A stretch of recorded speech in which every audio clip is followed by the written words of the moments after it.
Muito boa noite a todos. Não é uma alegria estar aqui, são várias.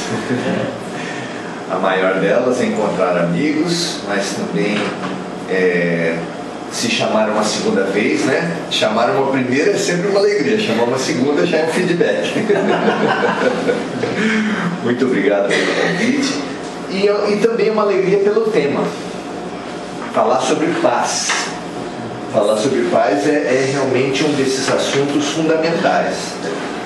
E eu acho que no primeiro momento nos cabe situar a importância da paz, inclusive fazendo uma ligação com o nosso último encontro, com a nossa última oportunidade aqui. Porque nós, como autênticos alunos da classe de recuperação da humanidade, né? É aí que nós nos situamos. Nós somos aquela turma que foi mal no primeiro, no segundo, no terceiro e no quarto bimestre. E estamos na classe de recuperação. Só para rememorar, isso é uma notícia boa e uma notícia ruim. A notícia ruim que pode nos desanimar é que somos a classe de recuperação, ou seja, não aprendemos a lição fundamental. A única exceção seriam aqueles missionários que vieram para exemplificar Jesus Cristo. Se tiver algum aqui, por favor, venha aqui na frente que eu estou precisando ouvir também. Essa é a notícia que pode nos desanimar. Mas assim como as classes de recuperação lá da escola, nós temos uma notícia boa por estar na sala de recuperação, porque não eram todos os alunos que foram mal nas provas que eram selecionados para estar na recuperação. Vocês lembram disso? Eram apenas aqueles que faltava um pouquinho para alcançar a média. Essa é a nossa boa notícia. Falta só um pouco para a gente alcançar o mínimo do nosso aprendizado. Se só falta um pouquinho, estamos relativamente bem.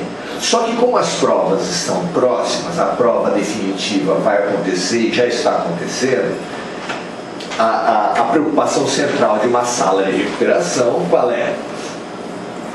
O que a gente pensa nessas horas? Colar.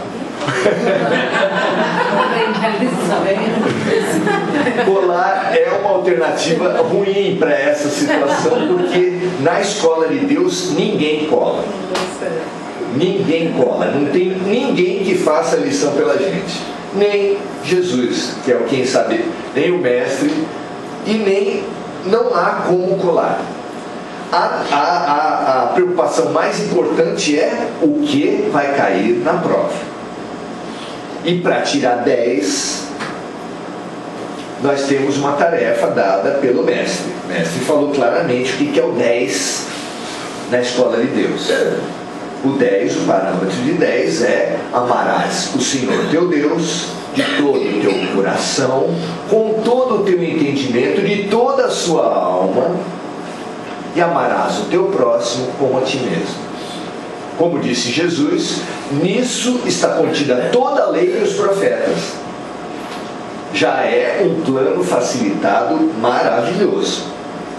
Quem pega a Bíblia e vê aquele livro grosso, percebe que as páginas são fininhas, as letras miudinhas, e tem 2 colunas ainda para aproveitar melhor o espaço. E aí quando você começa a ler, você vê palavras que você nunca viu em lugar nenhum, a situação é de desânimo, porque é muita matéria para estudar para a prova, não dá tempo. Aí vem Jesus e resume toda a lei e os profetas, ou seja, a Bíblia inteira, em 2 orações apenas: amar a Deus sobre todas as coisas e ao próximo como a ti mesmo.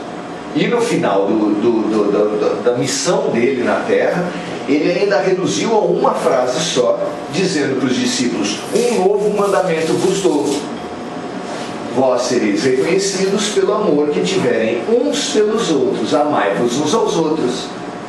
E aí a gente pergunta: mas que mandamento novo é esse? É que ele sabia que a gente dá nomes bonitos para as coisas ruins.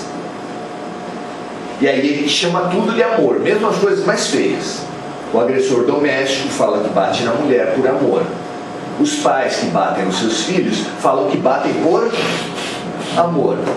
E aí ele, sabendo disso, falou assim: vou dar um novo mandamento: vós sereis reconhecidos pelo amor que tiverem uns pelos outros, amai-vos uns aos outros como eu vos amei. Enquanto estava no amai-vos uns aos outros, a gente achava que estava tirando 10 na prova. Opa, quem vai dizer aqui que não ama nada nem ninguém? Levanta a mão. Nem mãe, nem filho, e pecado dos pecados não ama nem o cachorro. Quem pode dizer que não ama nada nem ninguém? Ninguém. Então você pode dizer que está tirando 10 na prova. Com essas 4 palavras no final: amar como Jesus amou. Nós que estávamos no 10, apenas 10. Fica bem difícil. E como todo professor, todo educador se abstém de dar aos seus alunos uma matéria que sabe que eles não vão alcançar. Algum bom educador faria isso? Dar uma matéria inalcançável para os seus alunos? Não pode. Como Jesus vai trabalhar esse 10? Como nós vamos trabalhar esse 10? Dá para a gente trabalhar até o fim dessa vida? Amar como Jesus amou? Impossível. Aí ele deu os 5. Ele deu os 5 para a gente passar de ano. E isso a gente precisa guardar, porque a nota mínima para a gente passar de ano está lá colocada no Evangelho.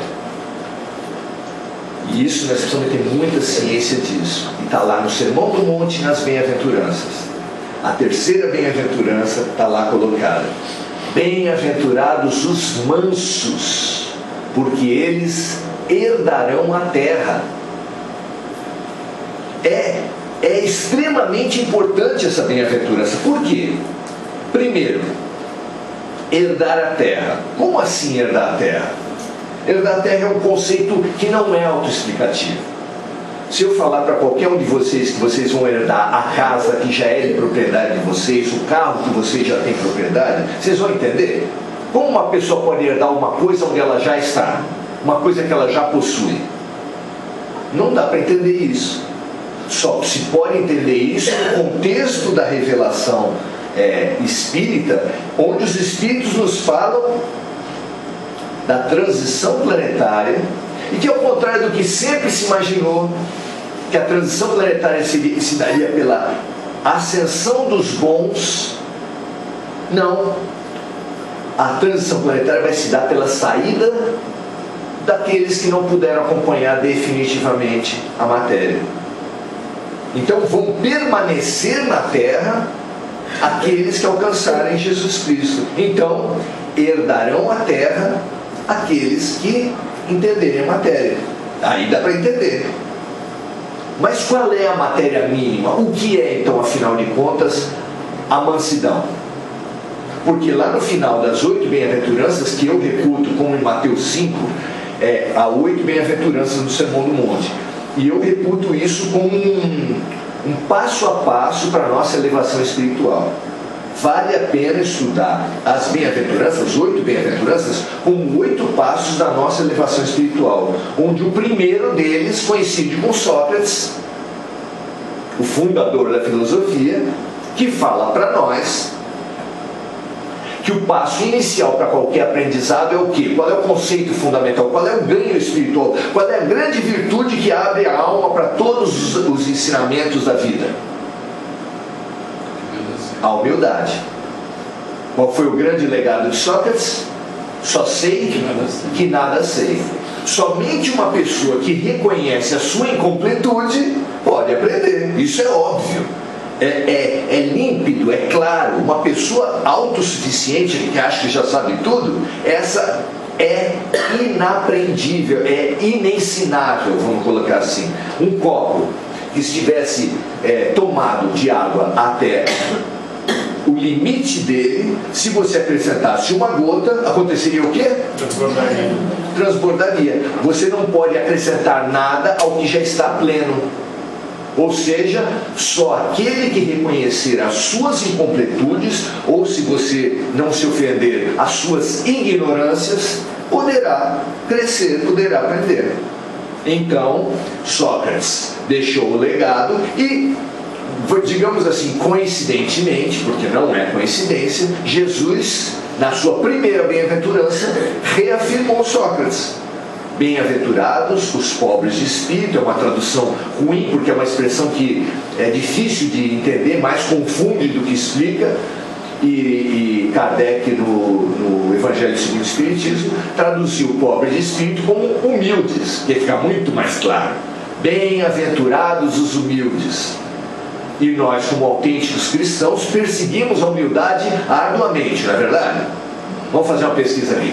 Quantos aqui na passagem de ano fizeram votos para em 2019 sermos humildes? Levanta a mão.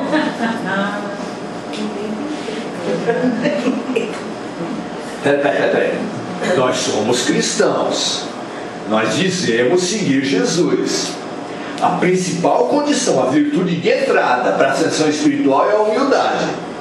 E também por Sócrates. Isso quer dizer que nós, seguidores de Jesus, para seguir Jesus, para movimentar no sentido de fazer o que ele fez, nós precisamos pegar a chave de toda a elevação espiritual, que é a humildade.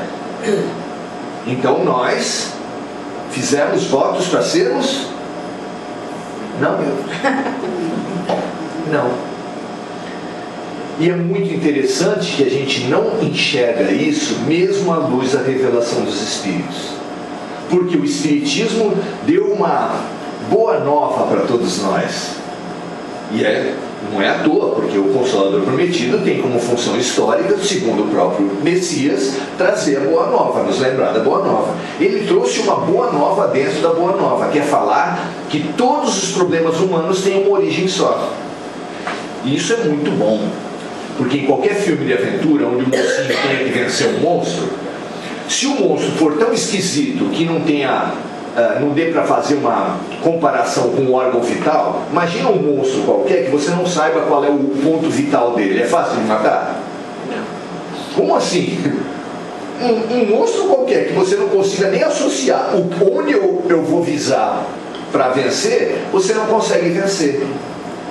Kardec recebeu essa revelação do mundo espiritual. Todos os problemas humanos têm uma fonte única. E aí, meu amigo, perceber isso torna mais fácil a nossa vitória. Qual é? Está lá em O Livro dos Espíritos. Ele compilando a revelação de diversos espíritos no mundo todo, ele trouxe para a gente que todos os problemas humanos têm como origem o orgulho e o egoísmo. Então, tudo que você conhece de ruim, entre esse ruim, destaca-se a violência, que é a antítese da paz. Tudo tem como origem o egoísmo. E isso é fácil de reconhecer. Em primeiro lugar, você estude qualquer fenômeno de violência, eles são muitos, e você vai perceber que há violências individuais e violências coletivas. E você vai perceber que sempre que é cometida uma violência, ela surge da tentativa de sobrepor um ponto de vista, um interesse, uma posição sobre a outra. É claro, eu sou melhor que o outro, portanto eu vou impingir a minha lógica, o meu interesse, a fazer preponderar a minha posição perante o outro. Isso acontece onde? Onde é que vocês veem isso acontecer? Na política acontece? Totalmente. No casamento acontece? Na relação entre irmãos, no trabalho acontece? No trânsito acontece? Na sociedade. Na sociedade toda. Onde houver duas pessoas, talvez lá no Náufrago não acontecesse, porque era só ele e o Dr. Wilson, né? Aliás, eu achei muito curioso aquela coisa do óbvio, né? Eu adoro o óbvio, porque o óbvio é uma coisa muito importante na vida da gente. Esse é um filme que teve uma titulação errada. Vocês já perceberam? Já pensaram a respeito disso? Náufrago é a pessoa que sobreviveu a um naufrágio. Naufrágio vem de nau. Nau é um navio e ele caiu no avião.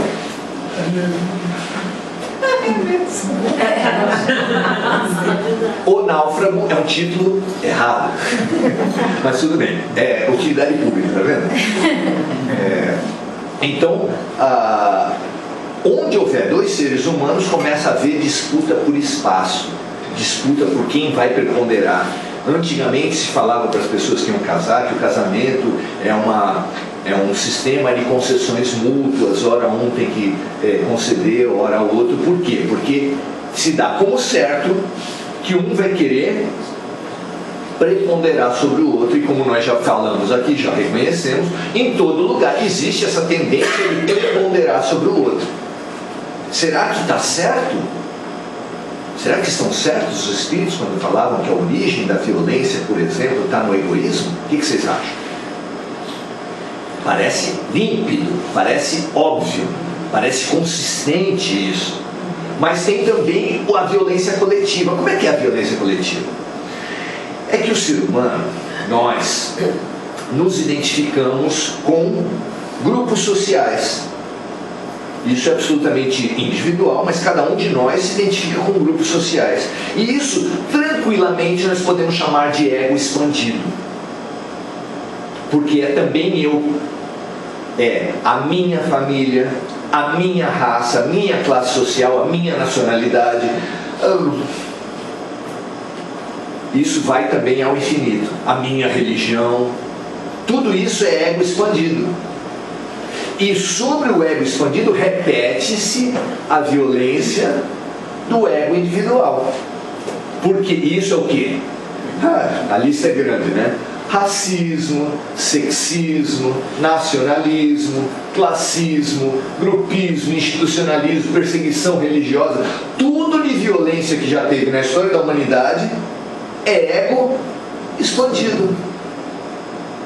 Daí a gente vê a importância e a profundidade de O Livro dos Espíritos e da Revelação Espírita. Todos os problemas humanos, mas no nosso caso, que estamos estudando a violência para estudar a paz, reconhecer que na raiz da violência está o quê? O egoísmo individual e o egoísmo coletivo, ajuda a gente a situar a luta para a paz. Quem quiser trabalhar a paz tem que trabalhar nessas diferentes dimensões onde a violência apequena, a violência apodrece, a violência adoece as nossas vidas. E essa é uma tarefa das boas. Como é que a gente vai pacificar a sociedade? Como é que a gente vai pacificar a política, o esporte, a religião, as relações entre classes sociais? Como é que a gente vai pacificar isso?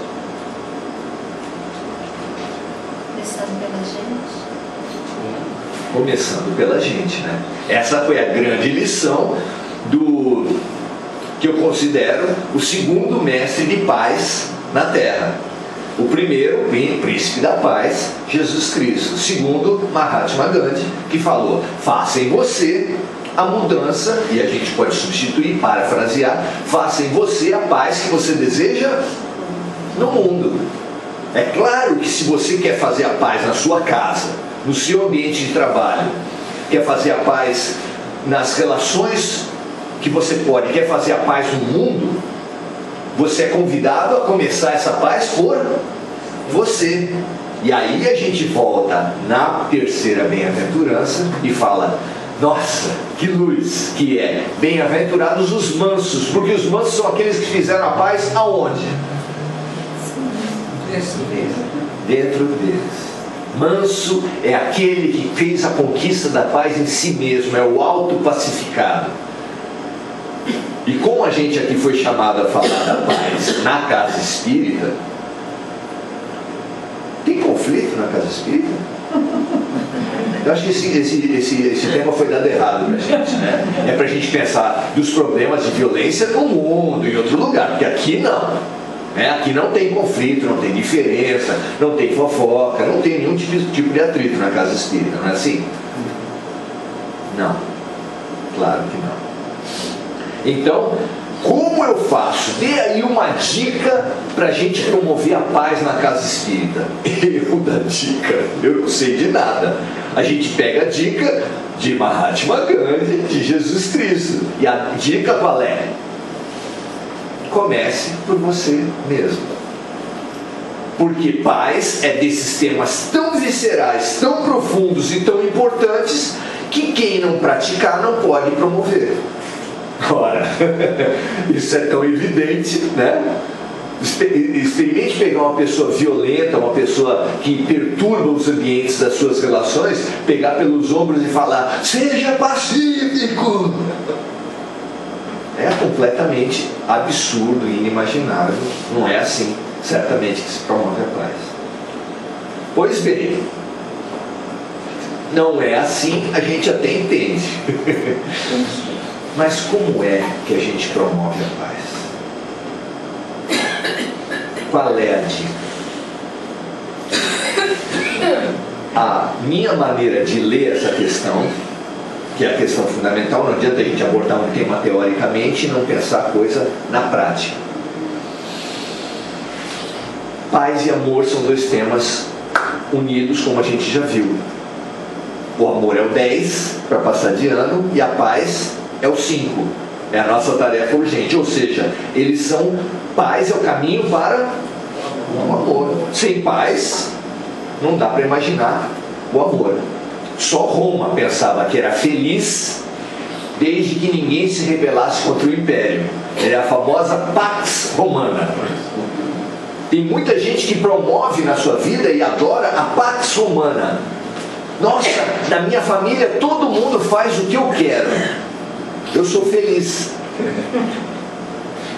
Uma vez eu encontrei um amigo que na época eu acho que eu tinha quase 50 anos ainda, mais ou menos 10 anos atrás, e ele ainda estava morando com a mamãe.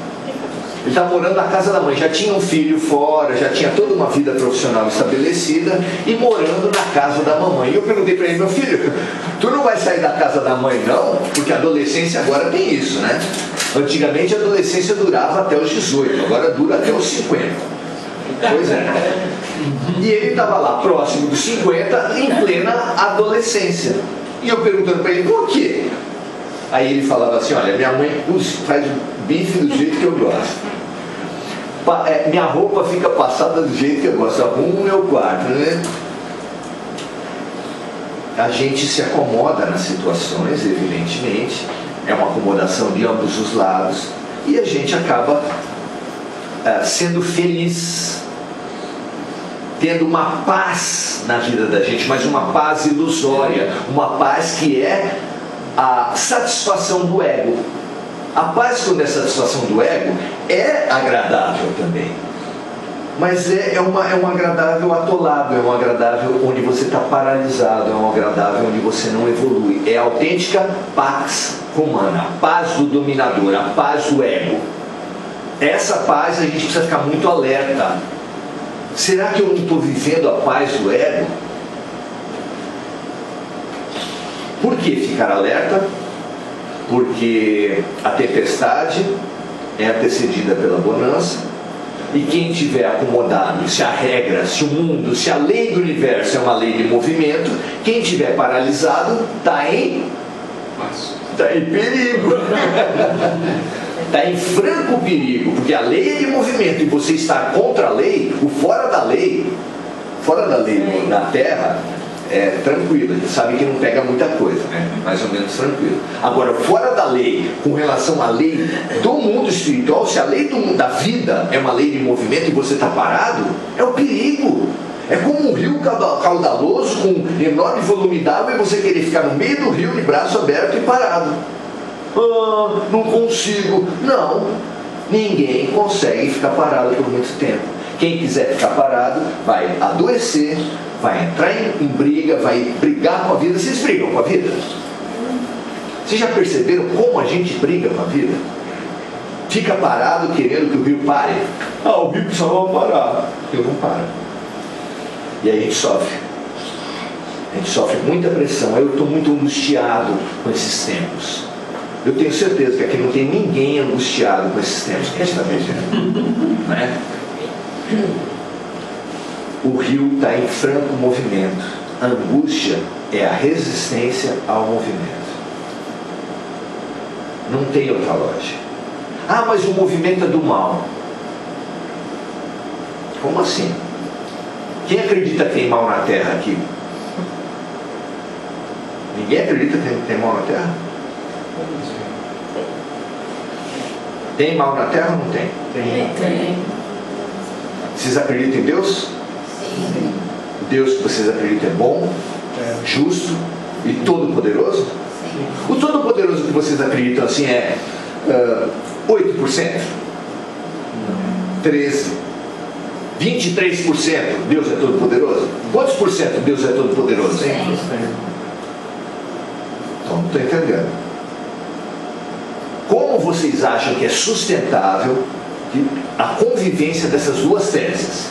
Deus é todo-poderoso, soberanamente bom e justo, e tem o mal na terra. Vamos lá, tentem me explicar. O mal na terra é porque nós somos os promotores dela, né? O ser humano.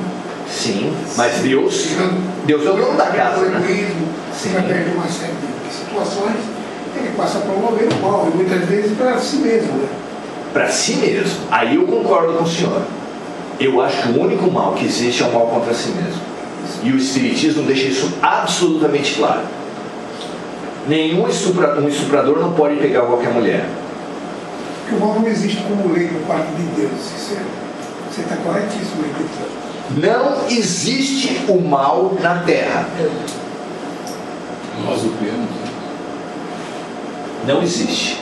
Mesmo o mal que faz contra si mesmo, quem tem um parente alcoólatra, quem tem um parente viciado, sabe que o início da mudança é um fundo do poço, é um vexame. Ah, eu não, eu tive um parente que morreu alcoólatra, foi para o fundo do poço e não melhorou.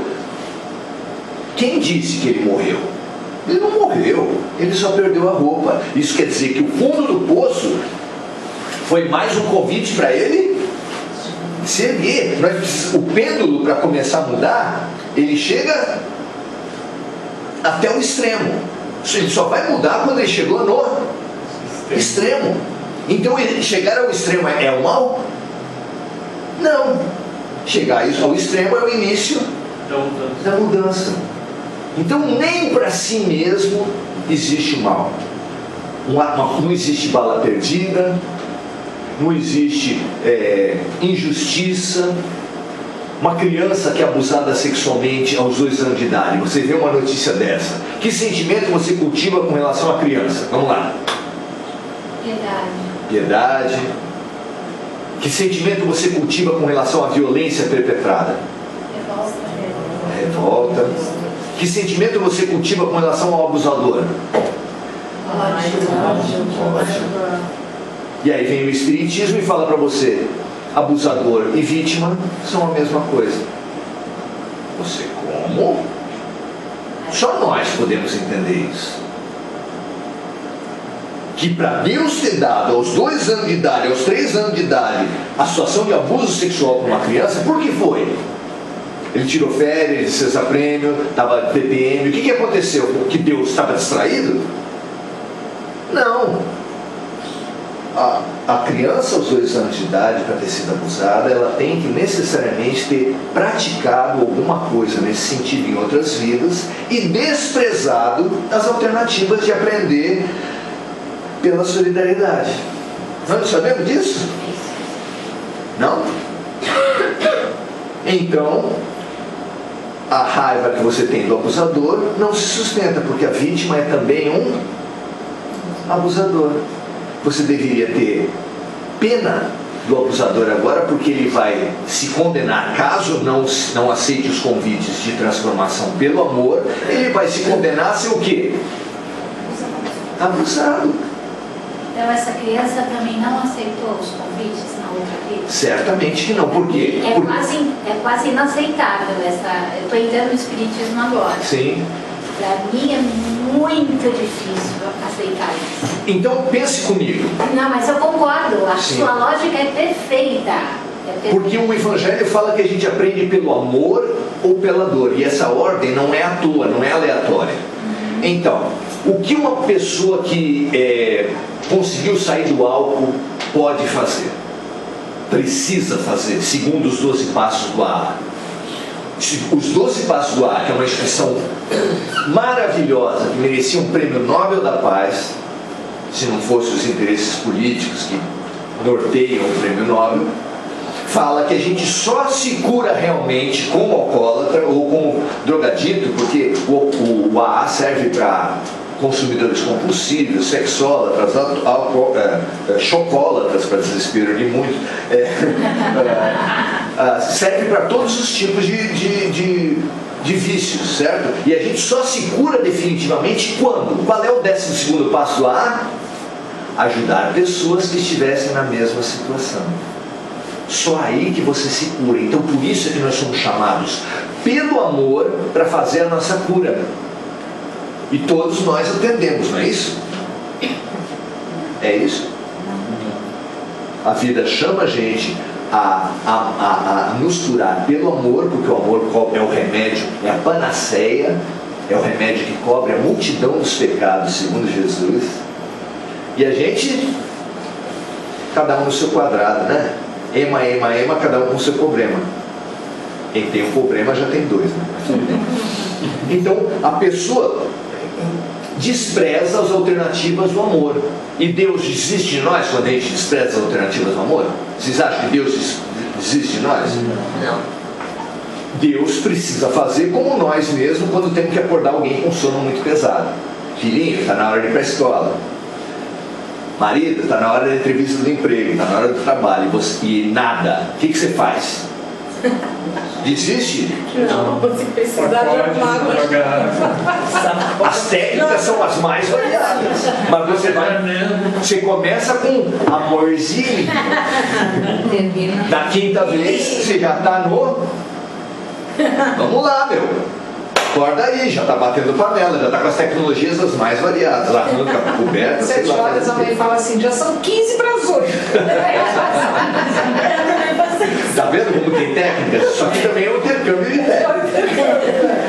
Deus vai num crescendo. Ele dá a chance para uma pessoa que praticou o aborto, ela vai ter a chance de encontrar por acaso moças que estão no olho do furacão, que estão sendo ultra pressionadas pelo companheiro, vamos dizer assim, entre aspas, pela família, pelas conveniências, pela cultura, pela ordem estabelecida a praticar um aborto. Quem é que mais consegue ajudar uma mulher dessa? Uma outra que tenha passado pela mesma experiência, claro, é claro. E aí a vida chama essa mulher a ser solidária com outras situações. E ela, se aceitar esse convite, meu amigo, aquela sombra que estava na alma dela, aquela sombra que pesava na vida dela, vai se diluindo, vai se transformando e ela vai se curando pelo amor. Isso é lindo, é assim que a gente se cura. Os nossos talentos não são só as coisas legais. Eu tenho um talento artístico, eu tenho talento porque eu tenho uma capacidade maravilhosa de ouvir as pessoas. Que lindo, bacana. Eu tenho talento porque eu sei falar, eu tenho talento porque eu sei... Nossa, a gente só pensa em talento, coisa positiva. Não, nós temos talentos negativos, se é que a gente pode chamar assim. Talentos dados pela dificuldade vencida, pelas coisas que você errou. O erro é um talento. Os nossos equívocos são talentos, porque você pode pegar os seus equívocos e fazer do tal do limão uma limonada. Você pega as suas dificuldades e transforma as suas dificuldades em facilidades para os outros, em processos didáticos para os outros. Não é lindo isso? É lindo para quem percebe. A maioria de nós, tendo olhos, não vemos, tendo ouvidos, não ouvimos. E aí, como Deus não desiste de nós, Ele vai dando a chance cada vez mais forte. Maurício, teu sobrinho entrou nas drogas. Aí vem o irmão, fala isso, você fala, tá vendo? Não soube educar. Aí você pega todos os teus recalques que você tinha com o irmão e aproveita e despeja. Não soube educar, deu mole, você é isso e aquilo, você sempre foi preferido pela mãe. Aí desce tudo que você tinha e despeja no outro. Daí passa um tempo, você começa a perceber os sinais da droga no teu filho. Se você tivesse sido solidário ao teu sobrinho, ao teu irmão e ao teu sobrinho, você teria adquirido tecnologias, conhecimentos, sensibilidades, aptidões. É ou não é? Quando chegasse para você, você estaria forte para encarar os seus próprios problemas. Esse é o princípio da vacina. Eu acho que se a maioria das pessoas soubesse que vacina é doença que é injetada no teu corpo, a pessoa ficaria apavorada. Não. A vacina, o princípio da vacina é pouca dor colocada num corpo sadio prepara você para as grandes dores. Isso é lindo. É lindo, é assim que a gente faz. Por isso que a gente é convidado a aprender pela dor do outro, pela solidariedade. É por isso que caridade não é coisa de santo. Caridade é coisa de gente esperta, coisa de gente inteligente. Porque quem é caridoso não precisa sofrer na própria pele. Quem está sofrendo na própria pele não aceitou o convite da caridade. Por quê? Porque Deus só dá a lição exatamente necessária para a gente. Ele não dá uma lição excessiva. Nada em excesso.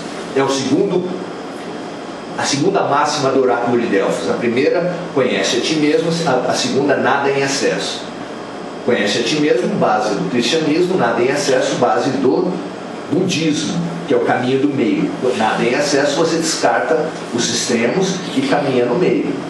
Então, é lindo que a vida nos dê essa proposição, nos dê essa oportunidade de nos reconciliar com a nossa própria consciência, limpar as nossas sombras através da caridade. Infelizmente nós não aceitamos, e aí você é chamado a fazer uma empatia prática. Porque o caminho da paz, assim como o caminho do amor, chama-se empatia, segundo a psicologia. Chama-se compaixão, segundo Jesus Cristo. E como é que ele define compaixão? Faça ao outro o que você gostaria que o outro lhe fizesse. Maravilhoso. Isso é compaixão, isso é empatia, alteridade, tem diversos nomes, mas é o mesmo caminho. É sair do seu ego, olha o caminho. Olha a ponte que nós estamos fazendo com o egoísmo, matriz de todos os problemas. Como é que eu vou sair do egoísmo para chegar ao amor de Jesus? Essa é a nossa questão. Como é, mais praticamente, mais imediatamente, como é que eu vou sair do egoísmo para sair da minha violência e chegar à paz? Como eu faço isso? Saindo do ego, fazendo o exercício diário, momento a momento, de me colocar no lugar do outro. Se você fizer isso, você vai ter um caminho prático para fazer a paz onde? Em todo lugar. Na família, no trânsito, no trabalho e no centro espírita também. Porque também no centro espírita tem ego escondido. A turma do Evangelho de domingo. A turma do Evangelho de terça-feira, a turma que faz isso, a turma que faz aquilo. Aí tem um monte de ego expandido, um monte de panelinha no centro espírita, ou não? Aqui não, tudo bem. Mas em todos os outros que eu conheço, a risada já denunciou. Por favor. É uma dúvida evidentemente pessoal. Está me dando uma angústia aqui. Você já, você já até mudou o assunto, já passou a uma outra fase. Sem problema. É só para voltar à punição. Quem está sofrendo aborto, quem está sofrendo assédio, por exemplo. Sim. E que eu sou novato aqui, estou aprendendo, fiz a opção. Como chegar a Deus, como entender Deus, e fiz a opção pelo Espiritismo. Cultive ser novato. Então, somos os humildes, os pobres. Agora estou angustiado, com angústia de uma dúvida, por deficiência minha mesmo de entendimento, talvez, de que Deus é vingativo, Deus polipera vinga-se, que é uma... Porque eu sempre fui antirreligioso, antirreligião. Porque existem religiões que pregam isso. Sim, Então, Javé é o Deus da vingança. Soltou Sodoma e Gomorra, e Brasília, nada. Então, eu estou levantando essa questão para me tranquilizar e explicar por que eu estou entendendo errado isso. Sim. Eu não entender isso, eu não quero entender isso. Sim, Não é vingativo. as pessoas olham reencarnação e falam assim, é o inferno explicado. Tá vendo? Olho por olho, dente por dente. Matou, vai morrer assassinado. Praticou o aborto numa vida, vai ter infertilidade na outra. E é tudo assim, ó. E a leitura que nós fazemos da lei de causa e efeito, de alguns romances, da reencarnação é essa. Em muitos lugares. Tanto é que se fala muito no Espiritismo o resgate de dívidas. Então Deus é um juiz que manda oficiais de justiça com auxílio de força policial para fazer todo mundo pagar suas dívidas. Bate isso. Essa ideia de Deus bate com Jesus falando que Deus é amor? Isso é cultura religiosa que a gente herda de outras religiões e traz para cá e falando mudamos, mas sem mudar. Mudamos de rótulo, mas sem mudar. São os chamados espiritólicos. Né? Então Deus não traz o rico para ser pobre, o rico que humilhou pobres para ser pobre numa outra encarnação por vingança, nem o homem que humilhou sucessivas mulheres e não se abriu ao feminino, não traz ele como mulher como vingança, não traz o judeu que humilhou palestinos como palestino por vingança, e assim por diante, né? As variações são enormes. Ele traz como empatia prática, porque aquele movimento de empatia, que é o caminho fundamental para a paz e para o amor, que nós somos chamados a fazer por boa vontade, por solidariedade, por fraternidade, né? Coloque-se no lugar do outro. Nasceu um filho não é um chamamento à empatia? E aí chegam os pais e colocam a camisa do time deles na porta, porque o filho bom é aquele que seja do meu time, continua sendo a Pax Romana individualizada. O mundo é bom se for do meu jeito. Isso é uma violência, isso é base da violência, isso é expressão da violência. Então o caminho para a paz, o caminho para o amor é fazer empatia por boa vontade. Como a gente não faz e a gente não faz, a gente é chamado pela reencarnação a fazer a empatia prática. O que é empatia prática? Você é colocado pela vida no lugar do outro. Você entende? É uma questão epistemológica, não uma questão de vingança. O homem tem alguma coisa para aprender com o ponto de vista feminino? O que o senhor acha? Ponto de vista feminino? Aprender com o ponto de vista... Ou a mulher é igual ao homem? Não, somos diferentes, pensamos diferentes, vemos um mundo diferente. Judeus e palestinos também, ricos e pobres, todas as diferenças. Para você alcançar isso, você tem a alternativa inteligente da caridade. Aí você você é chamado ao amor e você se coloca no lugar do outro pela empatia. Você cuida de planta, mas não cuida de planta à toa. Você cuida de planta tentando achar a dose certa de água para não sufocar e não ressecar. Esse não é o exercício de quem cuida de planta? Todo mundo faz? Tem gente que encharca a planta, outra resseca, outra tira do sol. A gente precisa se colocar no lugar da planta. Não há uma forma de amar sem empatia. Maurício. Nem para cuidar de cachorro, nem para cuidar de filho, nem para amar mulher, nem para amar homem, ou qualquer das alternativas múltiplas que diz que já tem mais de 30. Essa questão não é o próprio homem que se leva de uma vida a outra. Não que Deus não interfira, óbvio que Deus é o onipotente, mas Ele não é o grande causador. Não é Ele que leva o homem a sofrer, porque se o homem...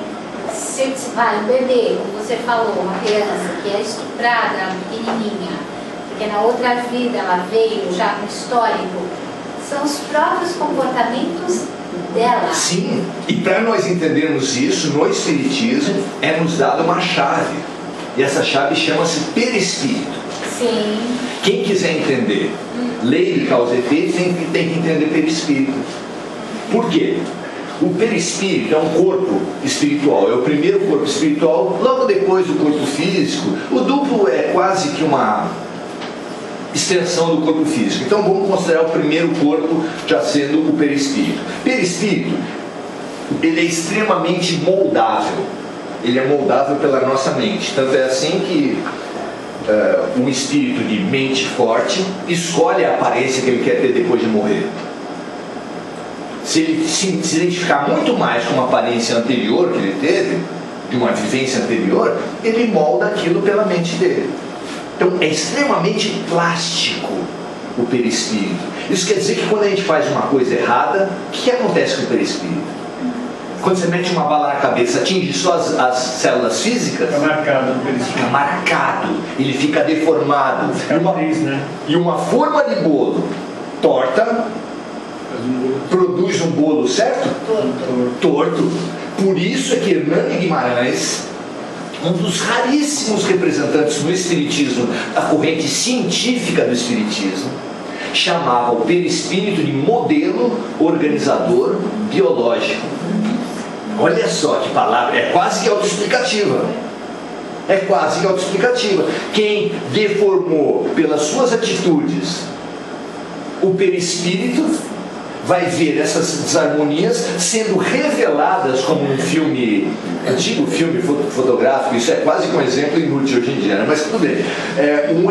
Ele é revelado, a forma de bolo, então, é torta, e ela vai se revelar quando você tira o bolo do teu forno.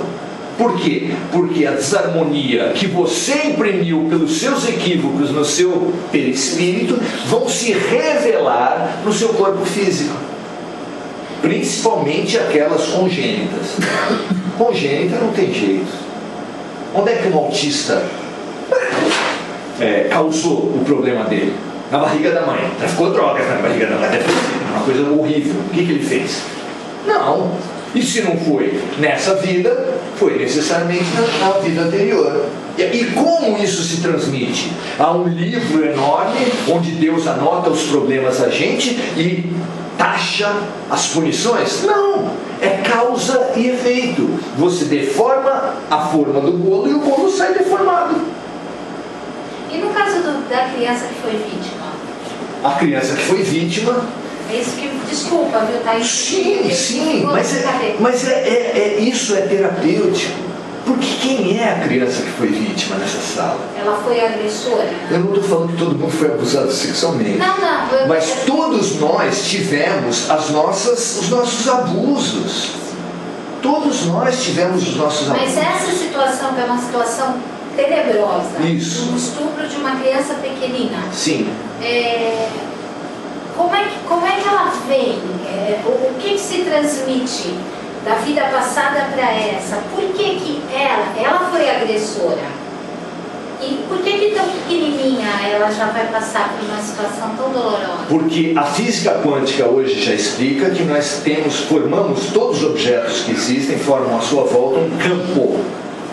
A teoria do campo, eu não sou especialista, mas essa teoria já ajuda muito a gente a explicar a lei de retorno, a lei de causa e efeito. Então, você tem o teu campo desarmonizado, e o teu campo desarmonizado, como é da lei, ele atrai situações que o podem harmonizar. Ah, mas vão harmonizar? Aí entra o livre-arbítrio. O maníaco do parque teria sido abusado aos 7 anos de idade por uma tia. Praticamente certo que ele tenha sido abusado aos 7 anos, porque trazendo situações kármicas. O que ele fez com isso? Ele conseguiu fazer do limão uma limonada, entender aquilo, transformar aquilo numa missão de espalhar a luz no mundo, não foi isso? Claro que não. Ele vingou-se destruindo a vida de mais de 40 famílias. Ele aproveitou o seu remédio? Não. Então aí entra o livre-arbítrio. O que você faz com a sua dor? Maurício, eu ia falar uma coisa.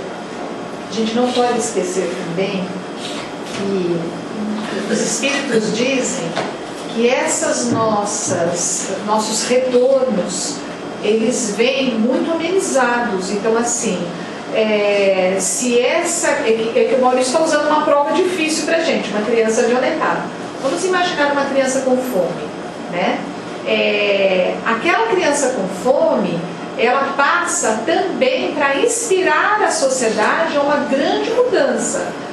Mas a fome dela não chega a ser 50% do que aquele espírito precisaria passar, porque há uma misericórdia de Deus. Então, quando a gente vê uma situação muito grave, lembre-se, Deus está lhe dando uma gota de aprendizagem, porque nós não aguentaríamos viver 100% dos nossos erros numa encarnação seguinte, porque nós não teríamos razão ainda para trabalhar isso. Perfeito. Então é assim, eu venho com uma prova difícil. Lembre-se, a prova difícil ainda é 30% do que a gente precisa ir aprendendo. E aí, conforme a gente vai desenvolvendo, em outras encarnações a gente vai ampliando esse amor. Agora, a fome na criança é para inspirar também. Porque o espírita, que não é espírita, mas pode entender a doutrina errada, fala: mas espera aí, Maurício, então disse, né? Cada coisa está passando quando tem que passar, eu não vou ajudar. A gente também entra para o outro campo, porque a gente tem o orgulho aqui totalmente assim, escondidinho, né? Que foi onde faliu a lei do karma na Índia. Porque um Brahmane, classe superior, casta superior, é proibido de ajudar um pária da classe inferior. Por quê? Porque ele está sofrendo o que Deus mandou. E quem sou eu para interferir na lei de Deus? Eles não tiveram Jesus Cristo e sua lei de amor, chamada por Emmanuel de lei de amor sagrada e única, que é a Constituição Universal, da qual a lei de causa e efeito é um artigo, mas a Constituição, a lei maior, é a lei de amor. E aí é que a dor do pária pode ser curada pela ação de solidariedade do Brahmane. E o que seria cura para o pária é cura também para o Brahmane, porque uma mão lava a outra, uma faca afia a outra, como na cozinha da gente. E isso é lindo de perceber. Um irmão tem um problema, por que que o irmão tem uma característica? Para complementar, para aflitar e para transpor, para mudar ambos os lados. E aí é que a paz, ela vai ser feita não pela ausência de conflitos, não pela ausência de insuficiências ou pela ausência de ignorâncias, mas pela prática de trabalhar maduramente esses conflitos e vendo em cada um deles, cada uma das diferenças sociais, é um convite à investigação, um convite à abertura, à transformação, para as mulheres aprenderem a ser homens, para os homens aprenderem a ser mulheres, para nós aprendermos a crescer com os outros. Judeus com palestinos, brancos com negros, obesos com famintos, porque metade da humanidade tem problema de obesidade, metade tem problema de... É uma coisa impressionante isso. Metade da sociedade tem problema com segurança, uma obsessão por segurança, a outra metade não tem nem o que perder com nada, porque... Então, é de uma distância muito grande. Eu pensei que a gente tem dois exercícios fundamentais. Dois exercícios que a gente precisa fazer, que a gente pode fazer simbolicamente aqui, mas fazer na vida. Um é a dinâmica do eu não sou. E o Espiritismo nos ajuda muito nessa dinâmica do eu não sou. Então nós precisamos olhar para o espelho e falar: eu não sou homem, no meu caso. Vocês falarem: eu não sou mulher. Aí você olha no espelho e fala assim: eu não sou branca, eu não sou branco, ou eu não sou negro, ou eu não sou pobre, ou eu não sou espírita. Você olhar e falar tudo o eu não sou. Por quê? Para atacar a violência na sua origem. E a origem da violência, dos problemas humanos, é o egoísmo. Então você começa a pegar todas as suas características e você acha ser, que dão essa pseudo-identidade, e começa a destruir a dinâmica do eu não sou, o exercício do eu não sou. Praticar isso todos os dias. Eu não sou, eu apenas Estou. Eu estou mulher, estou rico, estou brasileiro, estou isso, estou aquilo. Isso é de uma mudança enorme, porque todas as violências do ego expandidas são combatidas na origem. Como fica essa supremacia branca se você fala, eu não sou branco? Como fica a ideia da supremacia branca? Ou da supremacia de classe? Os ricos são mais competentes que os pobres. Como fica essa tese? Se ficar claro para você que você não é rico, você apenas está rico. Isso é um convite lindo à transformação que o Espiritismo nos propõe maravilhosamente. Porque fala para você, você já teve mais de 500 vidas. Quantos sexos você já teve? Quantas nacionalidades? Quantas raças? E você fica se apegando a isso? É como eu chegar para ela e falar assim, eu não vou saber falar, essa aqui é melhor, tem umas cores que o homem não sabe falar. Essa senhora amarela, por exemplo, eu falar para ela, essa senhora amarela aqui, ela vai falar, Maurício, eu não sou amarela, você está enganado, é só a minha roupa, Maurício, eu não sou amarela. Isso é o que o espírita precisava falar, do exercício do eu não sou. Porque só você fazendo o exercício do eu não sou, você vai poder fazer o exercício fundamental da vida, que é o exercício do eu sou. Quando você fizer bastante o exercício do eu não sou, você vai se abrir para o exercício do eu sou. Se eu não sou nada disso, então afinal de contas eu sou o quê? Isso é lindo, é de arrepiar. Qual é o exercício do eu sou?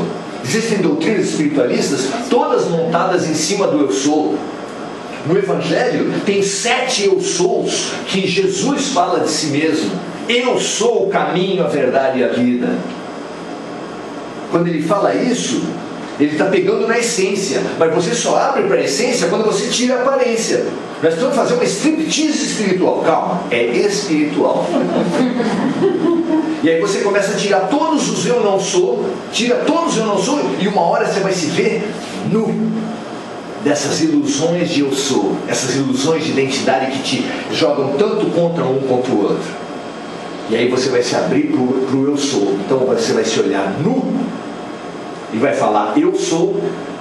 Aí Jesus fala, vós sois deuses. Fala, brilhe a vossa luz. Nós somos luz, nós somos Deus, e sendo Deus nós somos centelhas divinas. Se eu sou Deus e Deus é amor, nós somos amor. No fundo, nós somos amor. Espremeu, tirou tudo que for, e aí você está aberto para isso. Essas 2 oficinas, você pegar todos os dias e vir em todas as situações convites para não ser. Todas as situações que você vai passar amanhã, que eu não tenho a menor ideia de como vai ser, vão ser convites para não ser. Não ser o homem velho, não ser o ego, não ser o eu menor. O budismo fala de eu menor, Paulo fala de homem velho, a psicanálise fala do ego, e a psicanálise também fala do self, com Jung, vai falar do eu maior, do eu maior, que é no budismo, em contraposição ao eu menor, e o homem novo, em contraposição ao homem velho. É a mesma... São nomes diferentes para a mesma situação. Você precisa despir-se do que você não é para fazer florescer, para deixar florescer o que você é.